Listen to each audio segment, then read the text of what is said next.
Hey everybody, and welcome back to Spaghetti Mode. I got the Qidi Max 4. The day I got it, the heater board on it burnt up and the heated bed and chamber weren't heating anymore. Qidi's been great and sent me a board, so I'm going to get that installed and hopefully get this thing back up and working. Now with any electronics, the most important thing is make sure it's unplugged before you get in there and touch and stuff, because getting shocked sucks. And I'm just going to point out this connector right here to your fan. There's a tiny little connector in the middle of the wire that's a lot easier to disconnect rather than taking it off the main circuit board. This is the circuit board that Qidi sent me. It looks a little bit different than the original, so I think there's maybe a component or something that they changed that was causing the issue. So to get this back off, all you had to do was the outside screws, the screws around the poop chute and the fan output, and then you got to disconnect these wires on the inside. And I was just showing you that connection in the middle of the wire as well. Next thing you're going to want to do is get the input wires off the circuit board. They're the ones at the bottom here. So all you need to do is loosen them up, pull them off. And I'm going to speed this up a little bit for time's sake, but everything's really straightforward. All these wires come off really easy.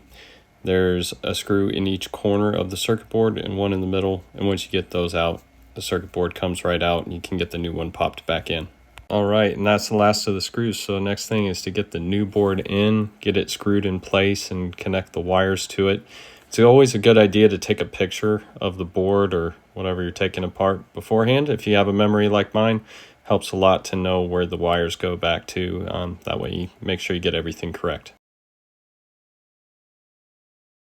All right, so that's the board in.